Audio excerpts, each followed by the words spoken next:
Bom, e na sexta-feira, a guerra entre Rússia e Ucrânia completou um ano. O presidente Lula tem afirmado que é urgente que um grupo de países não envolvidos na guerra assuma o papel de encaminhar negociações para o restabelecimento da paz.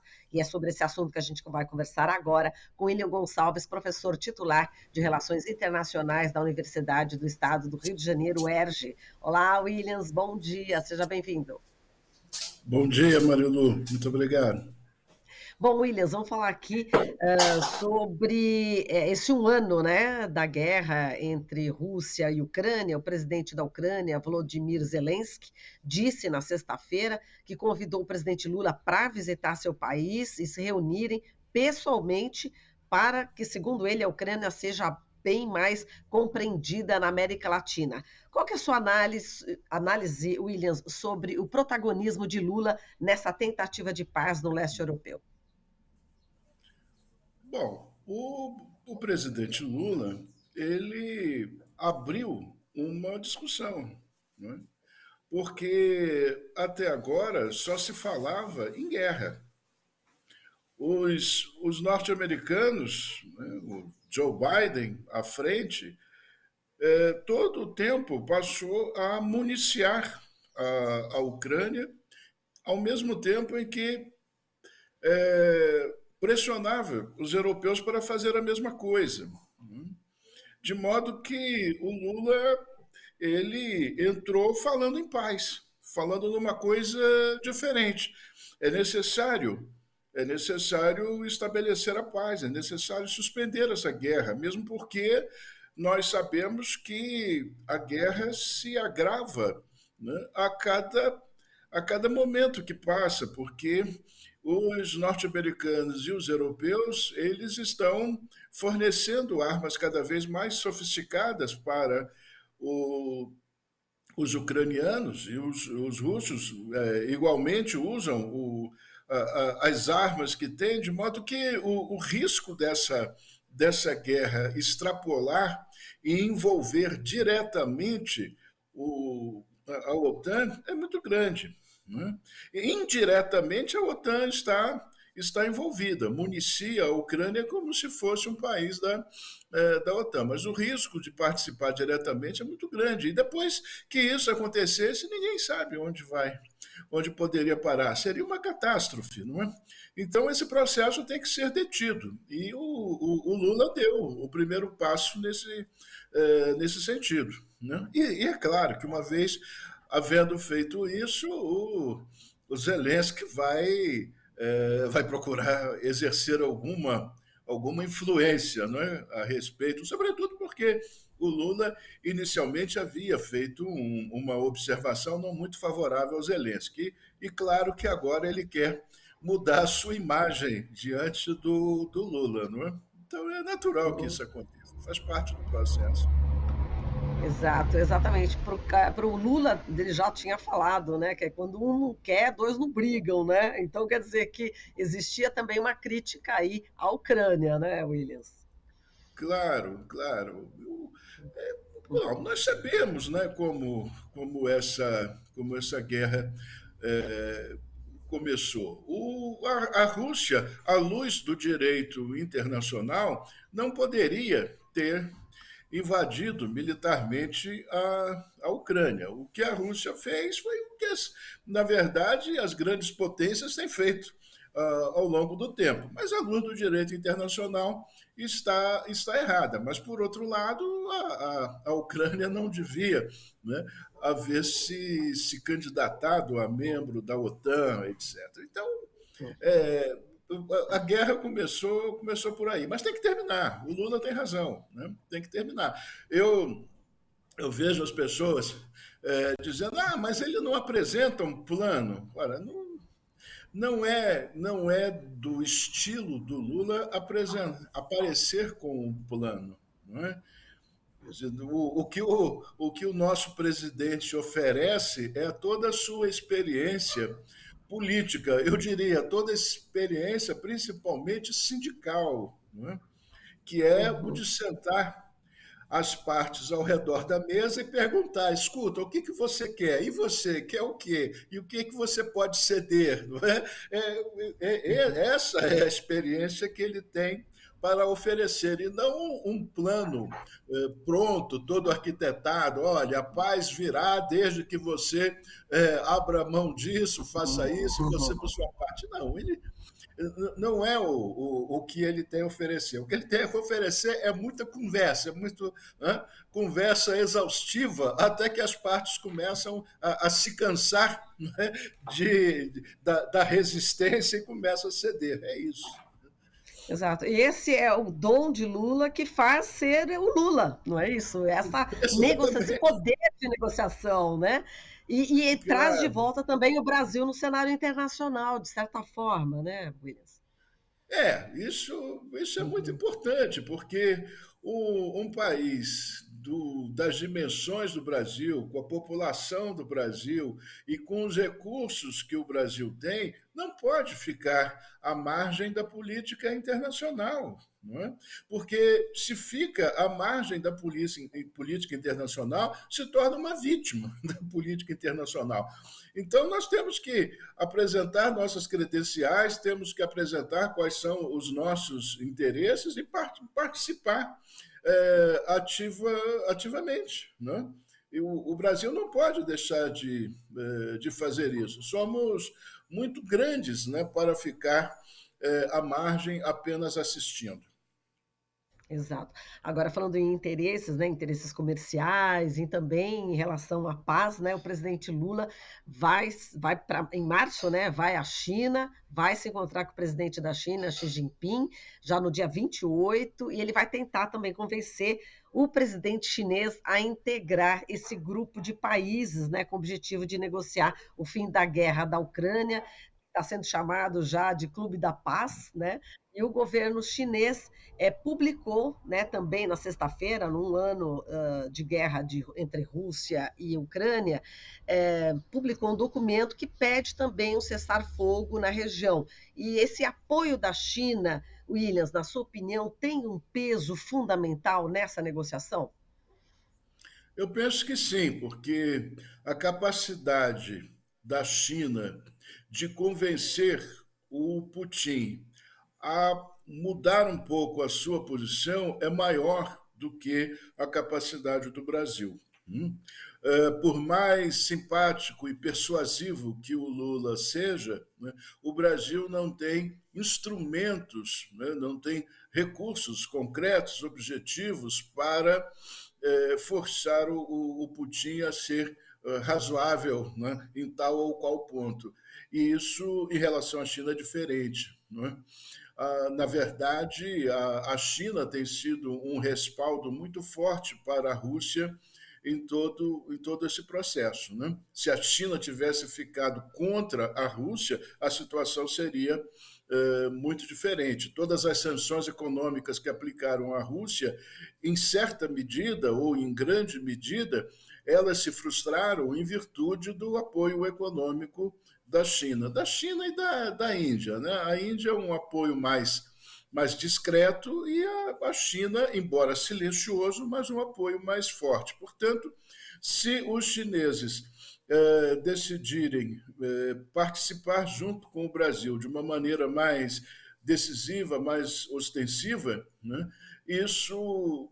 esse processo de paz pode evoluir, esse caminho pode ser aberto. Agora, é necessário que fique claro que isso é um processo muito difícil. Né? Esse processo de paz é um processo muito difícil, porque as questões são questões complicadas, né? Porque envolvem não somente a participação da Ucrânia na OTAN, que isso pode ser facilmente evitado. Eu creio que esse talvez não seja nem o principal problema, basta um compromisso da Ucrânia de não participar da OTAN e bastaria o compromisso da Rússia em não hostilizar a Ucrânia. Pronto, a Ucrânia ficaria ali como um estado tampão, como um algodão entre cristais, entre a Rússia e a OTAN. O problema maior diz respeito à população russa dentro da Ucrânia, lá na região do Donbás, né? Esse que é o problema mais difícil de resolver, porque já tem o histórico da Crimeia e a Ucrânia e a OTAN vão resistir, né, de todas as formas a admitir a transferência desse território para a Rússia. Esse me parece ser o grande empecilho. Quer dizer, você está alertando aqui todo mundo que, apesar da gente ter esperança, né, nesse clube de paz, nessa atuação do presidente Lula, não é tão simples, como você falou, é complexo e, portanto, deverá demandar muito tempo ainda.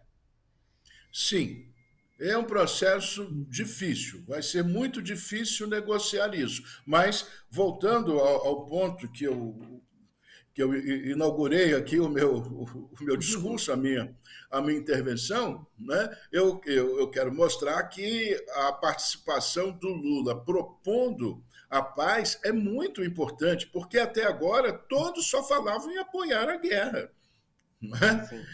Teve gente que ficou insatisfeita porque o Brasil se recusou a enviar munição para a Ucrânia.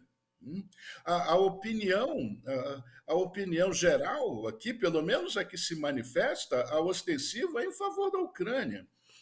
Há uma inexplicável russofobia no Brasil. As pessoas não gostam da Rússia, não dá para entender por quê, né? O que os russos fizeram conosco para que fôssemos assim, para que sejamos assim tão hostis à Rússia e tão favoráveis à Ucrânia, né? Quer dizer, não dá para entender o que os russos fizeram contra e os ucranianos fizeram a favor para que a gente tome essa posição, né? Não dá. Mas o Putin é um ditador, sim, mas o Zelensky queria que a Ucrânia integrasse uma máquina de guerra claramente hostil à Rússia. E por que nós vamos apoiar uma coisa dessa? Né? Então, o fato de propor a paz em meio a esse ambiente belicoso, inclusive dentro do Brasil, é uma coisa extraordinariamente importante. Né? Foi o tempo certo. Agora, como vai evoluir, aí depende de É, uma série de fatores. Inclusive, é muito importante acentuar, há que se sublinhar, né, que essa intervenção do Lula deixa os Estados Unidos numa má situação. Porque os Estados Unidos, ao tempo todo, fala em destruir a Rússia. O Biden diz acabar com a Rússia. E o Lula diz, não, vamos fazer a paz. E agora, o que o Biden vai dizer? Não queremos a paz, queremos somente a guerra. Portanto, essa intervenção é importante por causa disso, porque deixa esses atores belicosos ao redor numa situação difícil, né? Como agora ficar propondo mais guerra quando tem gente que diz, não, precisamos sentar e fazer a paz.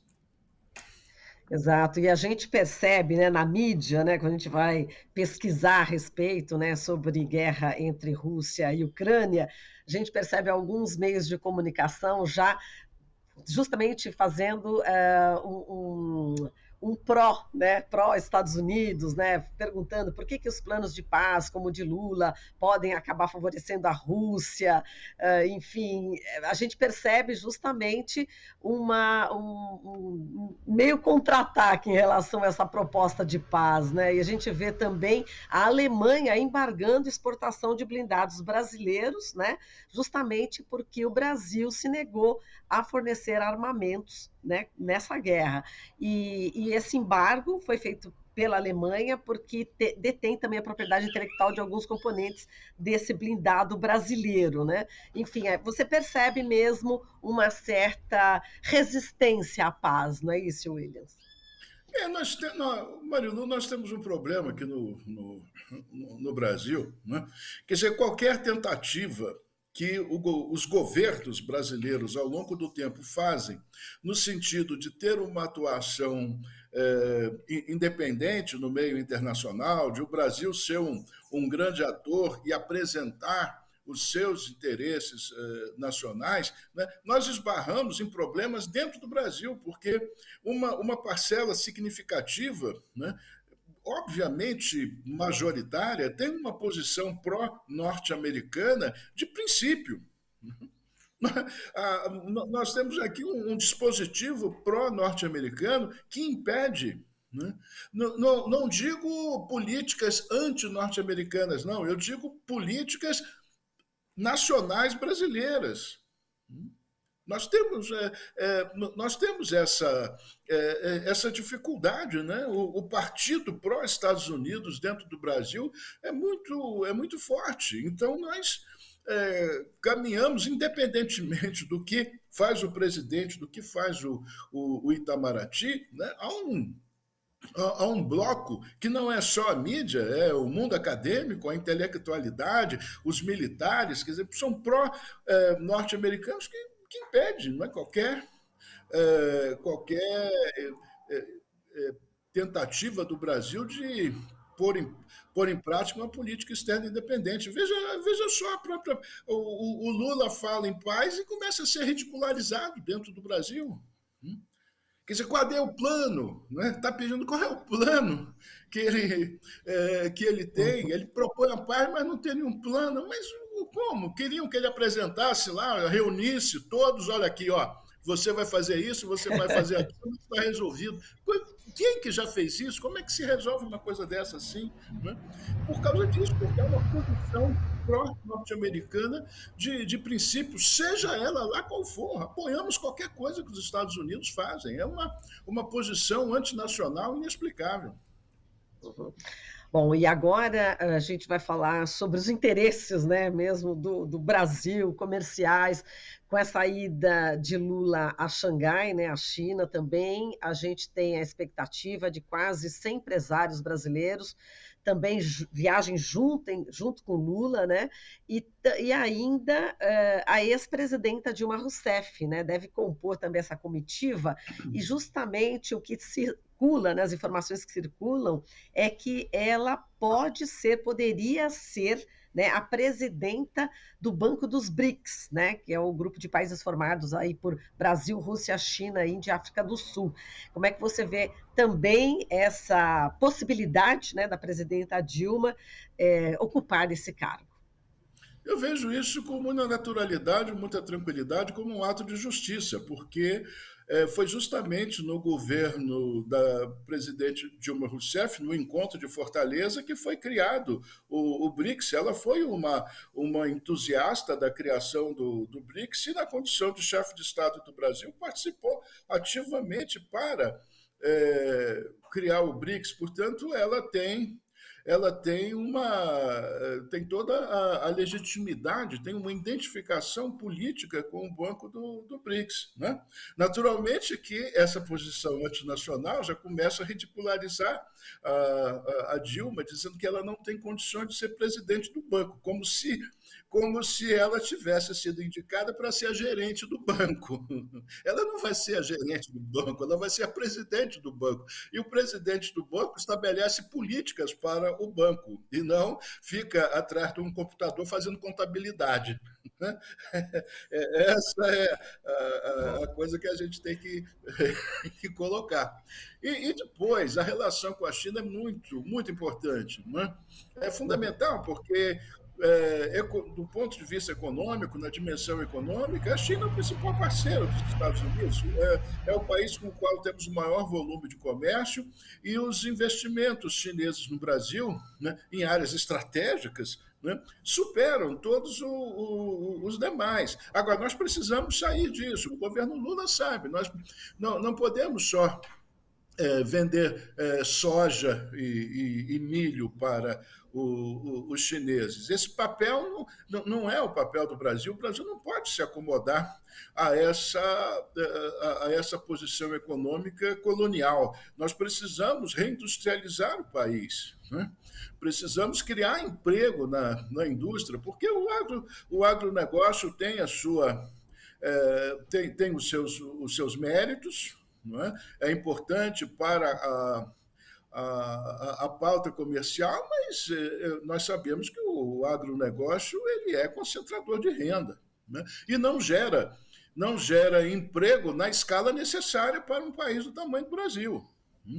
Portanto, é necessário ativar economicamente as outras regiões. Nós temos grandes concentrações urbanas, né, que anualmente apresentam um grande contingente de jovens precisando de trabalho. Não é o agronegócio que vai absorver essa mão de obra. Precisamos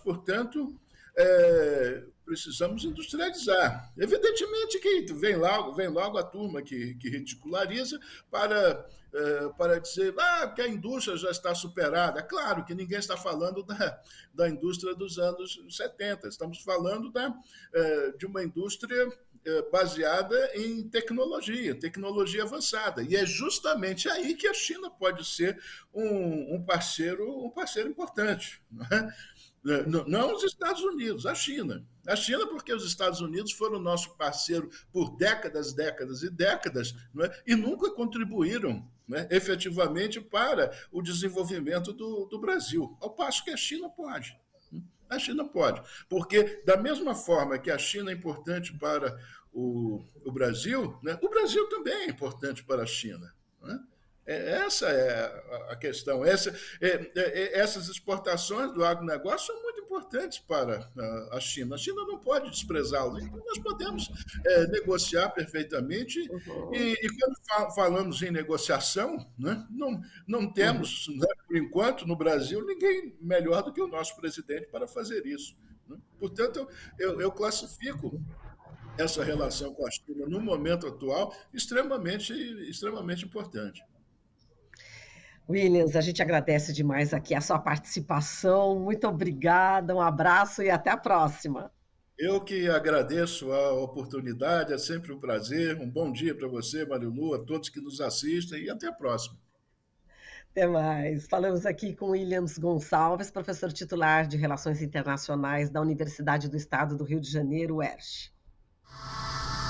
Estamos apresentando Jornal Brasil Atual. As notícias que os outros não dão.